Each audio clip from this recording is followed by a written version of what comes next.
Welcome to the Elite BSC podcast, where our entire focus is helping commercial janitorial contractors succeed. You want a growing company, a thriving team, and healthy profits, and we are here to help. My name is Jordan Tong. I'm the founder of Elite BSC, a company dedicated to helping janitorial companies grow and thrive. I also serve as CEO and one of the owners of France Building Services. France is a janitorial company employing nearly 600 people. Since 2007, we grew from 1.5 million to more than 20 million in annual revenue and built what I think is one of the best teams in the world. The goal of Elite BSC and this podcast is to give owners in the industry a vision of where their company can be and the information and tools to get there. I want to share what I have learned over the years to make this a reality for you.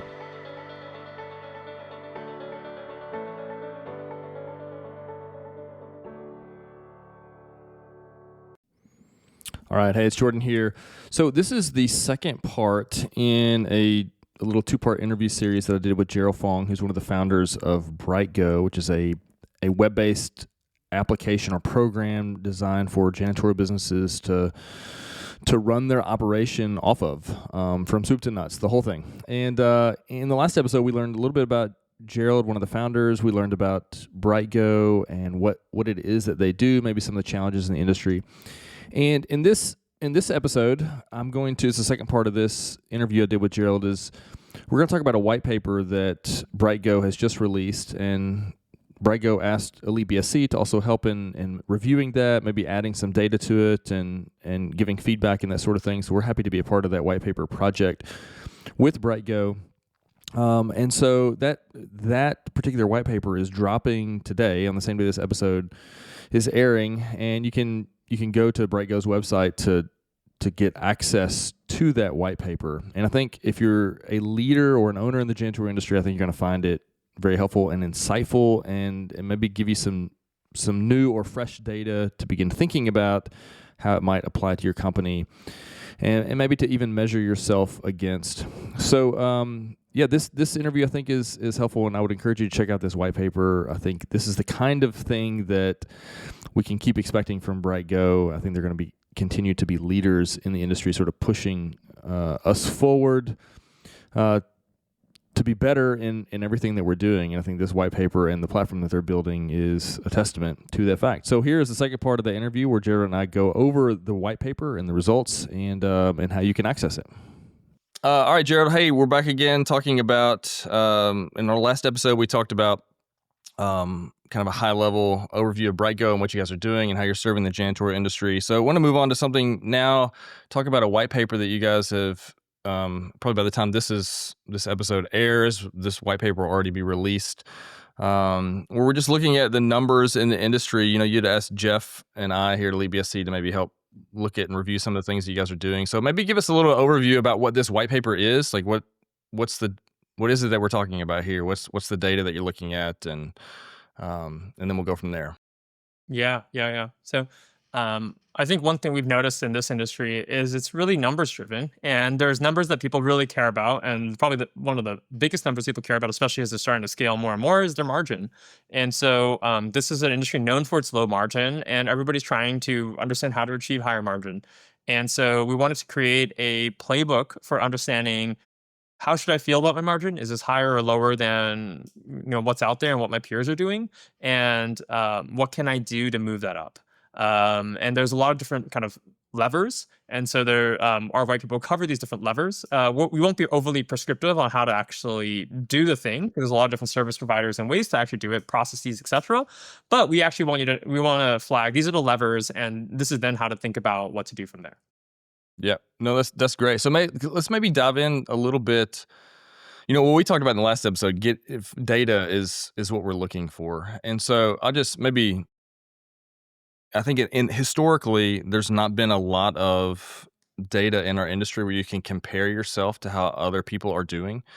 And so stuff like this, I think, is super valuable. One of the things that I think has made Elite BSC successful is that we've just shared all of our data about our company. And there's nothing really special about what we're doing. Sometimes it's been embarrassing to share that because we've not done particularly well. Sometimes it's been good. But I think what has made that so successful for us is that people just want to see, like, how am I doing? Yeah. People And great I data. know I remember the very first time I hired a consultant to come in and talk with us in our company, and we were much smaller.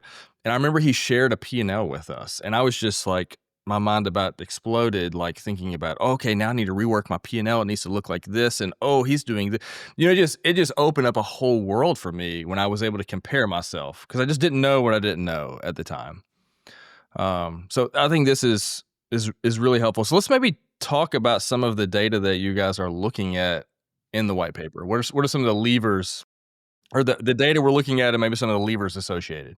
Yeah, so I'll talk a little bit of how we put this together and kind of the data we have here. So, high level, I mean, Brightgo is being used across a lot of businesses already, and so we have in the order of, I would say, our customers' revenue, if you aggregate, is in the nine figures. And so we have nine figures of kind of customer revenue that we can, at a high level, have an intuition of and understand the shape of and where it's going and what the margins are. So that's one set of data we have. But on the other hand, we're always talking to people in the industry. We like to describe ourselves as Switzerland. Everybody will generally talk to us, and we generally then build a really strong mental model of like, what do businesses look like and what are the data points and patterns. And so I would say today we've probably spoken to probably 700, 800, maybe even 900 people in the industry, and a lot of owners, and people are very transparent in this industry. And so I will never divulge, I don't want to divulge individual companies or even too narrow of a region, because that would be privy to that company. But broadly speaking, we're seeing trends across the board, and we typically on our end have a rough sense. We typically keep tabs and write things down on our end. So this data set is a combination of some of our writings internally, and also some of our gut intuition, and kind of that's what we wanted to put together. And also some of the, we know all of our customers' data as well, and so we know roughly where that stands. So that's kind of how we were informed for this. I do want to say, you running a business, I haven't ran a janitorial company before, so I can't say that I'm as knowledgeable as you, Jordan. But I have seen a lot of patterns, and a lot of people do share their information with us. So that's kind of what this is reflecting. Yeah. Okay. So it's a combination of data you guys have from working with clients, and also conversations, hundreds of conversations that you Hundreds guys of conversations. have. Yeah. Exactly. Yeah. Yeah. And what was interesting is, so when Jeff and I were able to go through this, by and large,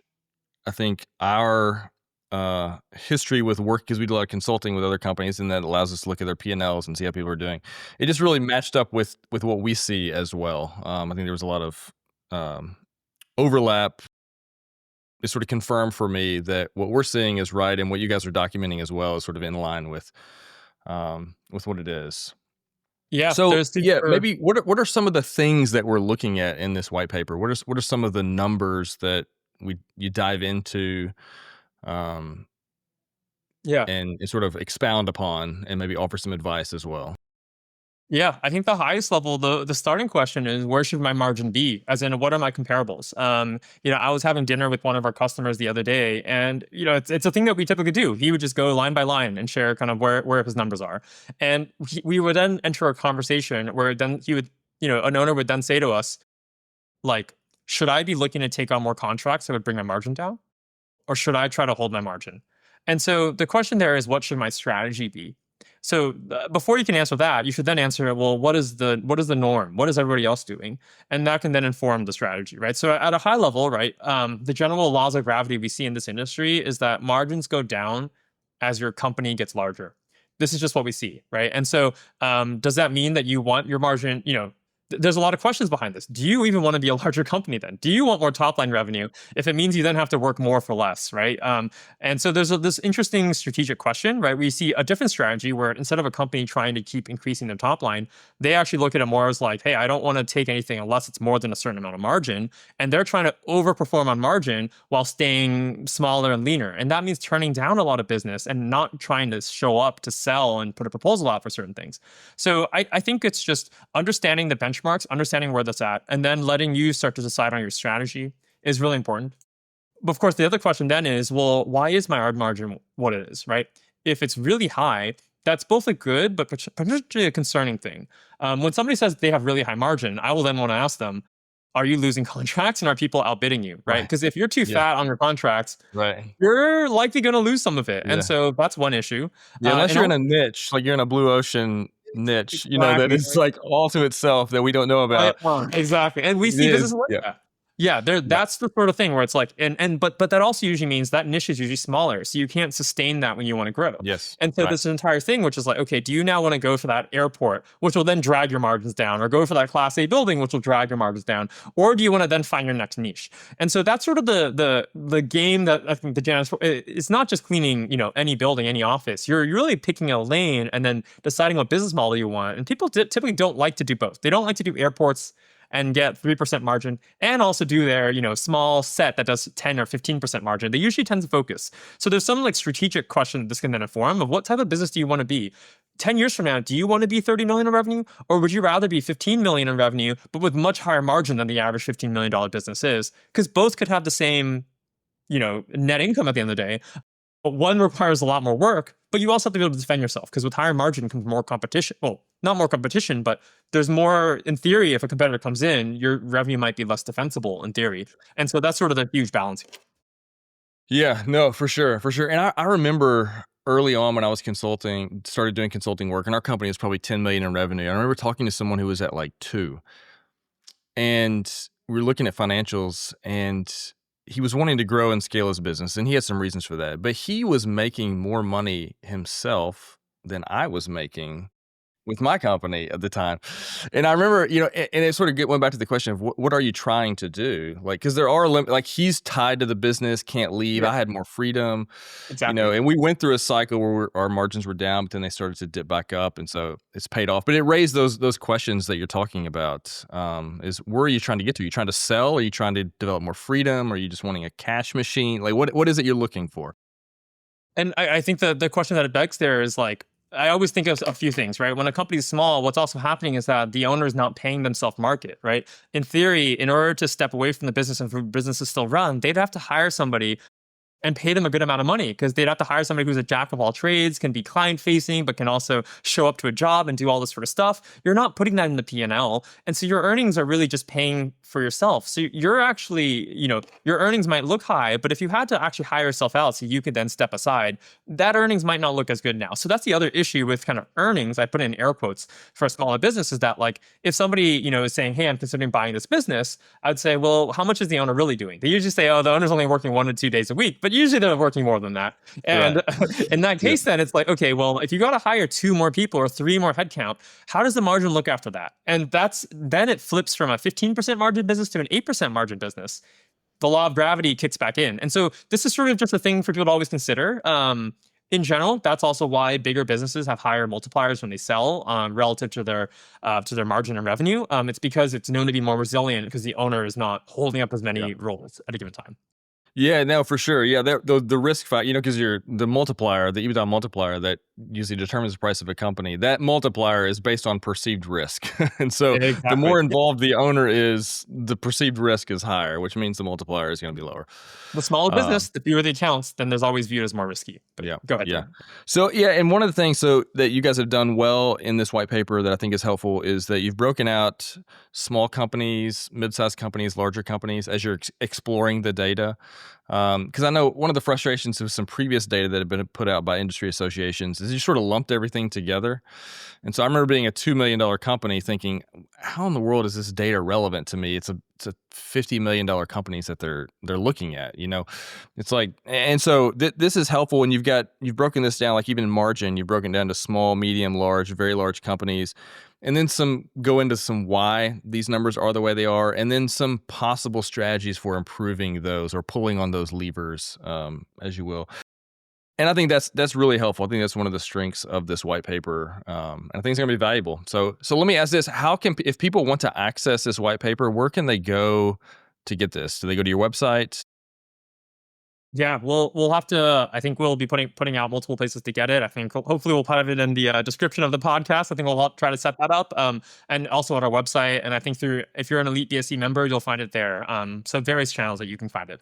Okay, yeah. So the brightgo.com website will have a copy of the white paper on it. If you're part of the Elite BSC group, we'll be sending that out, and then we'll have a link in the show notes for the white paper as well. So Gerald, man, I appreciate it. I appreciate what you guys are doing for the industry, and I look forward to maybe doing another episode with you in the future. Thank you, Jordan. It's been a pleasure. All right, take care. If you found the information in this podcast helpful, please like and subscribe on whatever podcast platform that you're using. If you would like more resources or help to grow your cleaning company, head over to elitebsc.com. We have loads of articles, videos, free tools, coaching options, and a lot more. If your company is greater than $500K in revenue and you want to take your learning experience to the next level, check out our mastermind group. You can learn more about that at elitebsc.com/mastermind.